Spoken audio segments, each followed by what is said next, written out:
New day, new peak. So today we are attempting to climb Festvågtind. This peak only has like bad reviews. People complaining how steep it is, how it begins with like huge rocky path, and how terrible it is to climb it while it's raining. I could imagine it is muddy, but today is sunny, so I would imagine we will do it easily. But let's see.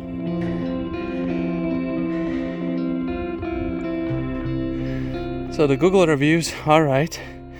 It's rather muddy, well sandy, very steep, and there's plenty of loose surface. So climbing in wet, probably a no-go.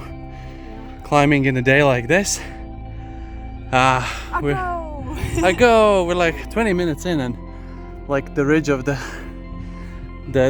mountain is right there. So it is really steep in places. You're really gonna need probably both of your hands. I don't know how much the walking sticks are gonna be help up here, but as you can see, there are still trees on this peak, so you can get these nice and shady spots to take a breath. And it looks like it might be getting slightly wetter because we were walking on like a dry, dusty sand and dirt, which was really slippery on the rocks. But now the ground, it looks like it's slightly wetter. It was raining yesterday, but like an actual mud, like water with dirt and actual mud, we only encountered the very, very bottom, which kind of makes sense. But up here, it's actually really lovely.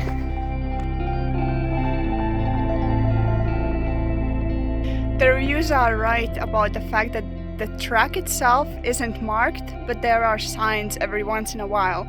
But I would say it's not confusing. It's pretty straightforward. There is one main track leading up the mountain, and then if you want to visit the ridge that overlooks the ocean, you can also do that. But we will try to visit it as we are climbing down the mountain. We don't want to waste any energy. We want to get to the top so that we can give you a realistic timeline how much it actually took us to get there, and then we will just take a look around. And up here there is the coolest little lake. I imagine it would be perfect for a swim as we are climbing down, but I'm not sure if we can swim here.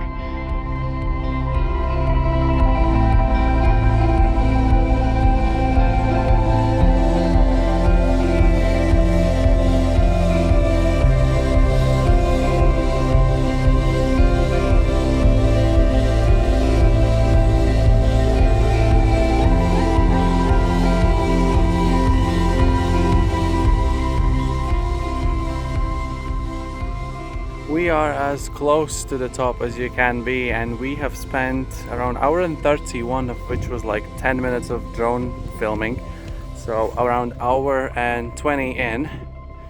And the last bit is very steep, which is like down there, and the only thing for us left is just to walk up to the very tippy top, and that's gonna be a peak number 4 this week. Today's Monday, so but technically within a within week. 7 days.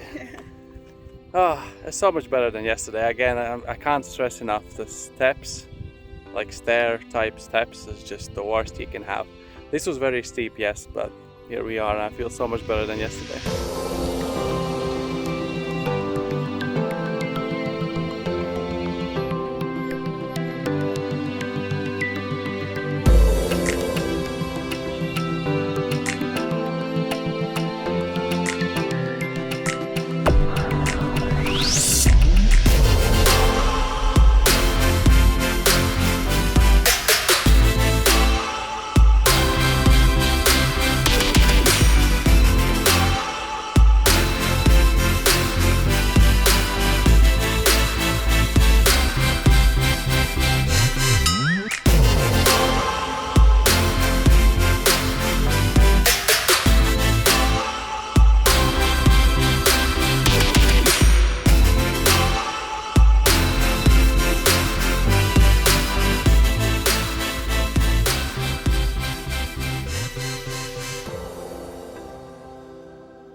So it looks like From up here it looks like that's the ground level, but that lake is actually like 250 meters above sea level, because we climbed from there and it revealed the lake. So it kind of messes out with your mind, and we've seen people jumping in there and having a swim on like middle climb of a mountain. There's a tent. Where's the tent? The red one. The red one. I can't see a red tent. Oh, up there. Someone's camping. Like, I'm trying to show you, like right up there, there's a tent, which is pretty cool. By the way, you can see the famous football pitch up there in Norway. That is literally surrounded by mountains in the middle of ocean. I think we're gonna go and see that as well, which is really cool. So Ritvers is picking and enjoying some berries. We are making great progress down the mountain. However, if you think that the climb down is gonna be much faster than the climb up is, I think this one is not gonna be as big of a difference, because it's very steep, it's slippery, it's rocky. So I think it's even more dangerous to climb down than it is to hike up. So we are moving down fast, but not as fast as from the other mountains with stairs, because that's pretty easy and pretty straightforward.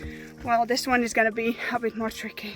So we have made it down to the bottom once again, which is lovely. This nice shadow here. So roughly the phone that calculated, the Komodo app calculated, we went up in roughly around 1 hour and 20, having few sit downs and just having to slow for some traffic. Overall, I would say you can probably do it in 1 hour and 20 to around 1 hour and 35, obviously based on your physique and all that.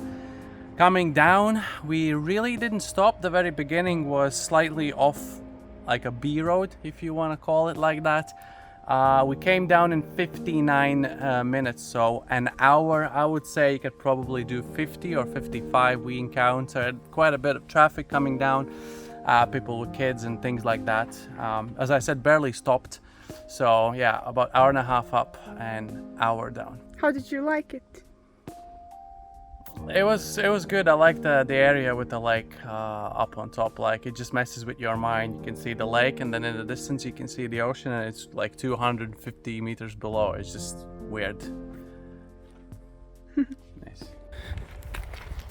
Yeah, the road back from the hill is, you just need to walk on the road, which sucks a little bit, but it's not far from the car park.